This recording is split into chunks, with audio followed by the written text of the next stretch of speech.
বন্ধুরা, আমরা কিন্তু যারা চন্দ্রমল্লিকা ভীষণ ভালোবাসি তারা কিন্তু এতদিন আমরা যে পমপম চন্দ্রমল্লিকাগুলি করেছি সেগুলো নিয়ে দুটো ভিডিও অলরেডি আমরা দিয়ে ফেলেছি। কিন্তু এই পমপম ছাড়াও আরেকটি ভ্যারাইটি চন্দ্রমল্লিকা রয়েছে, যেটাকে আমরা বলি জায়ান্ট ভ্যারাইটি, বা আমরা সেটাকে বলি বল চন্দ্রমল্লিকা। তো এই বল চন্দ্রমল্লিকাও কিন্তু অত্যন্ত সুন্দর একটি গাছ। তবে বল চন্দ্রমল্লিকা একটা সুবিধে রয়েছে, সেটা হচ্ছে এই বল চন্দ্রমল্লিকা কিন্তু ছাদ বাগানে জায়গা খুব কম লাগে, কারণ এখানে একটি থেকে দুটি ফুল হয় এবং সেই সমস্ত পমপমের মতো ঝাড় করতে হয় না, অনেকটা জায়গা লাগে না। তাই বল চন্দ্রমল্লিকা কিন্তু একটা খুব সুন্দর চন্দ্রমল্লিকা, যে চন্দ্রমল্লিকা ফুটেও অনেক দিন ধরে এবং থাকেও অনেক দিন ধরে। তো যারা চন্দ্রমল্লিকা পমপম করতে দেরি করে ফেলেছেন বা পমপম করছেন না, যারা ভাবছেন পমপম অত পিঞ্চিং অত পরিশ্রম করা সম্ভব নয়, তাদের জন্য কিন্তু এই বল চন্দ্রমল্লিকা। বল চন্দ্রমল্লিকাতে তেমন কোনো পরিশ্রম নেই, খুব সহজ পরিচর্যার একটি গাছ, আর ফুল কিন্তু আকর্ষণীয়। তো চলুন আজ আমরা জেনে নিই যে এই বল চন্দ্রমল্লিকা দুটো মিডিয়াতে আমরা কি করে প্রতিস্থাপন করব। একটা হচ্ছে মাটি, একটা হচ্ছে ঘেঁস। তো মাটিতে প্রতিস্থাপন করুন আর ঘেঁষে প্রতিস্থাপন করুন, দুটোতেই কিন্তু ফুল অত্যন্ত সুন্দর হয়। তার জন্য ফুলের কোনো ডিফারেন্স কিছু হয় না। তো আমরা মাটিতে কী করে প্রস্তুত করবো সেই সম্পর্কেও জানবো, এবং ঘেঁষে কী করে করবো সেই সম্পর্কেও জানবো। প্রথমে বলে রাখি যে এই বল চন্দ্রমল্লিকা লাগানোর সময় হচ্ছে এই আগস্ট মাসের মাঝামাঝিতে বা সেপ্টেম্বর মাসে। এবার যারা যত তাড়াতাড়ি কাটিং বসাবেন তাদের গাছটি তত তাড়াতাড়ি হবে, আর যারা কাটিং বসাতে দেরি করবেন তারা কিন্তু দেরিতে পাবেন। তো প্রথমে বলে রাখি, যারা এখনও কাটিং বসাননি তারা খুব তাড়াতাড়ি কাটিংগুলি বসিয়ে ফেলুন। যে পুরনো গাছগুলি থাকে সেই পুরনো গাছগুলির মাথাগুলিকে আপনারা কেটে কিছুটা হরমোন লাগিয়ে আপনারা সেটাকে বসিয়ে দিন বালিতে।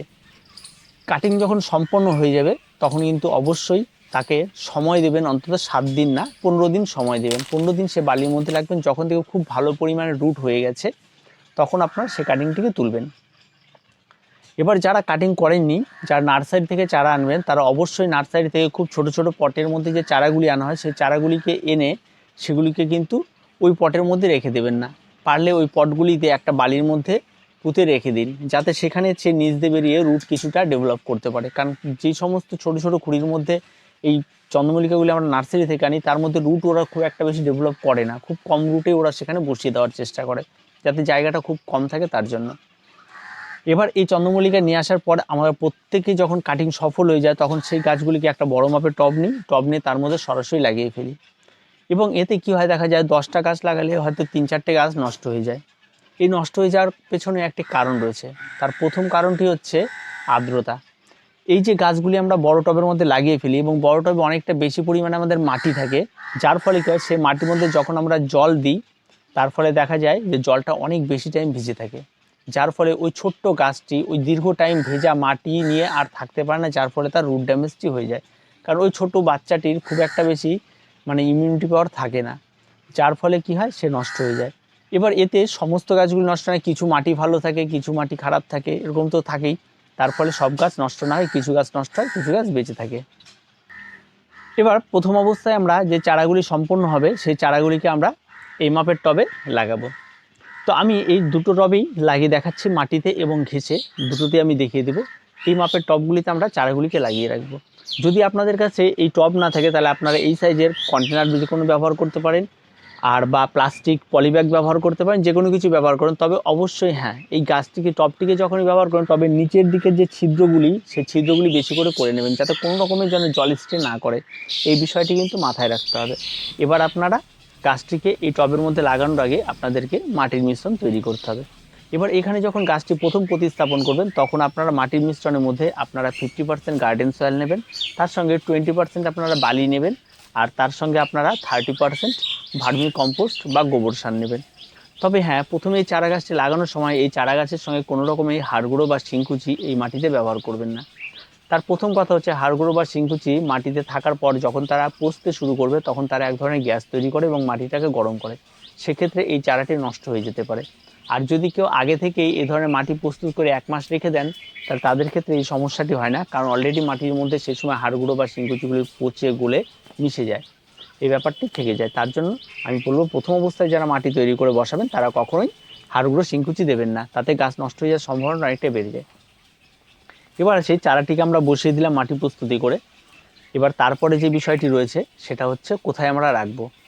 প্রথম অবস্থায় চারাটিকে রাখার জন্য অবশ্যই আপনাকে একটি জায়গা বেছে নিতে হবে যেখানে বৃষ্টির জল পড়বে না প্রথমত।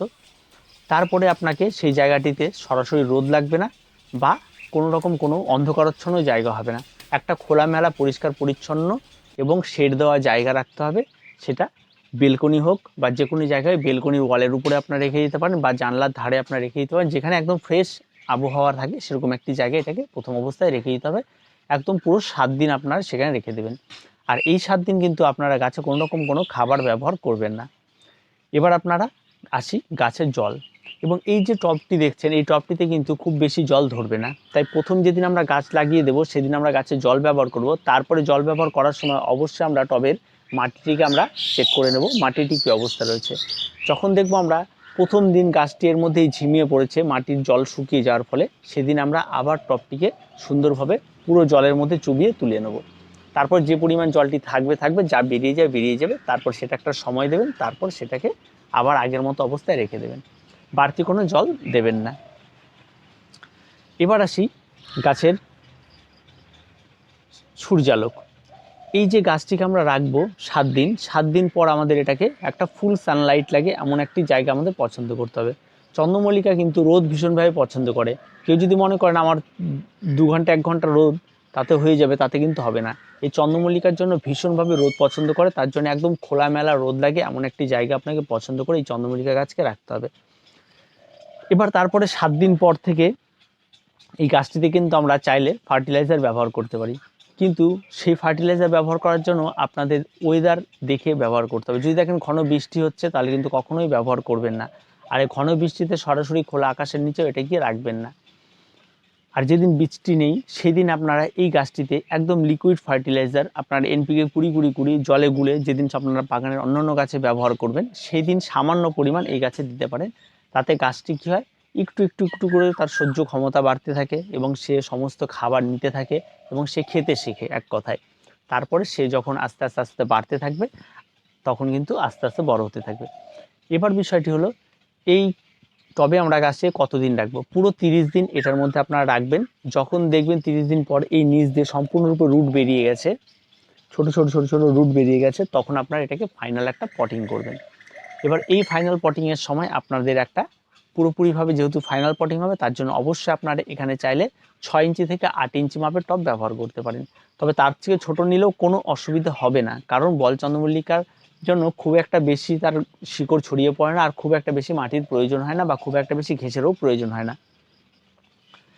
এবার সেখানে আপনারা মাটিটি যেটা নেবেন সেই মাটিতে কিন্তু আপনারা খাবারের পরিমাণটা যখন আপনারা মাটি তৈরি করেছিলেন জানিয়েছিলেন সেই একই রকম নেবেন। তবে এবার মাটির সঙ্গে আপনারা হাড় গুঁড়ো, শিংকুচি, নিমখোল, সরিষার খোল, অন্যান্য যত ছোট খাবারগুলি আছে অল্প পরিমাণ দিতে হয়, সমস্ত খাবার এবার মিশিয়ে দিন। মিশিয়ে দিয়ে এবার গাছটাকে লাগিয়ে দিন। তবে এই গাছটা যেদিন লাগাবেন সেদিন থেকে আবার 7 দিন আপনারা স্টপ রাখবেন খাবারটি। তারপর গাছটি যখন পুরোপুরিভাবে সেট হয়ে যাবে তখন থেকে আপনারা এই গাছে খাবার চালিয়ে যাবেন। যারা মাটিতে করছেন তারা একরকম, আর যারা ঘেঁষে করছেন তারা একরকম। এবার আসি ঘেঁষেও যখন আপনারা এই ছোট টবের মধ্যে ঘেঁষে আপনারা প্রতিস্থাপন করে দেবেন, যেভাবে আমাদের দেখতে পাচ্ছেন এইভাবে আপনারা ঘেঁষেও আপনারা এটাকে প্রতিস্থাপন করে দেবেন। ঘেঁষেও লাগিয়ে দেওয়ার পর অবশ্যই আপনাকে স্টে করতে হবে 7 দিন। 7 দিন একই রকম জায়গায় আপনাকে পছন্দ করতে হবে, যেটা মাটির গাছের ক্ষেত্রে হচ্ছে সেটা এখানেও হবে। তবে হ্যাঁ, ঘেঁষে চারাটি লাগিয়ে দেওয়ার সঙ্গে ঘেঁষে বেশি পরিমাণে একটু জল দিতে হয়, আর প্রতিনিয়তই ঘেঁষে জল দিতে হবে। ঘেঁষে কিন্তু জলটিকে স্টপ করে দিলে হবে না যে একদিন দিন আবার 7 দিন পর দেবো, সেটা হবে না। ঘেঁষে প্রতিদিন অল্প করে আপনাকে জল দিতেই হবে, সেটা দুবেলা করে হলেও দিতে হবে, কারণ ছোট্ট জায়গার মধ্যে গাছটি প্রথমে সেট হবে, তার জন্য একটু দুবেলা করে কিন্তু জায়গা দিয়ে দিতে হবে। এবার গাছটি যখন ঘেঁষে সেট হয়ে যাবে তখন একই রকম পরিচর্যা হবে। এর ক্ষেত্রেও এখানেও আপনার লিকুইড এনপিকে 20-20-20 ব্যবহার করবেন একই পরিমাণে। তারপর যখন আপনাদের গাছের বয়স 1 মাস হবে সেটাকেও আপনারা ফাইনালি সেটাকে একটা 4 থেকে 6 ইঞ্চি মাপের পটে ঘেঁষ দিয়ে একদম ফাইনাল পটিং করে দিতে পারেন। এবং তারপরে পরিচর্যা যে বিষয়টি রয়েছে সেটা মাটি এবং ঘেঁষে দুজনের ক্ষেত্রে একই রকম হবে। এবার যারা 2 থেকে 4টি ফুল নিতে চান তারা অবশ্যই সেই সময় গিয়ে গাছটি এই হাইট হবে এবং তার পিঞ্চিং করতে পারেন। আর ছোট থেকেই যদি পিঞ্চিং করেন তার ডাল চারদিক দিয়ে ছড়িয়ে পড়ে এবং উপরে গিয়ে আরও ডাল বেরিয়ে যায়, সেক্ষেত্রে ডাল একটি থাকে না, অনেকগুলি হয়ে যায়। যার ফলে পিঞ্চিংটি যে করবেন পিঞ্চিংটি একটু দেরি করে করবেন। প্রথম অবস্থাতে ছোট থাকতেই পিঞ্চিং করে দেবেন না, গাছটি একটু বেড়ে উঠবে তারপরে তাকে পিঞ্চিং করবে। গাছটি মোটামুটি আপনার 3 ফিট মতো হয়, 3 ফিট 2.5 ফিট এরকম গাছের লম্বা হয়। এবার তখন আপনারা পিঞ্চিংটি করতে পারেন।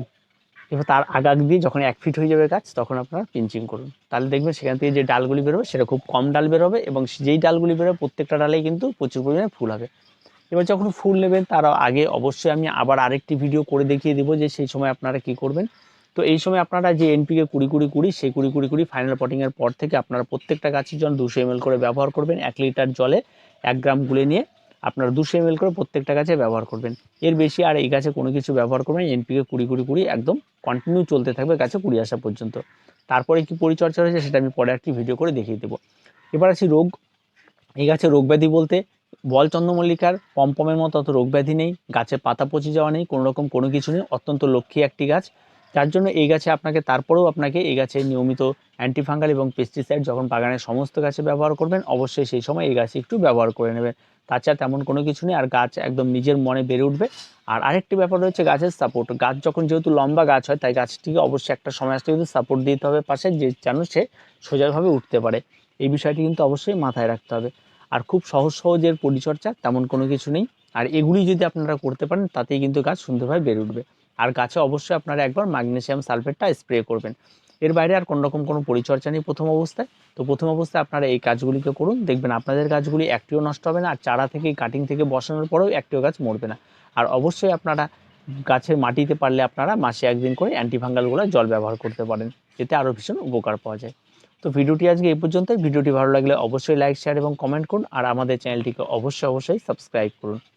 প্রত্যেকে ভালো থাকবেন, প্রত্যেকে সুস্থ থাকবেন।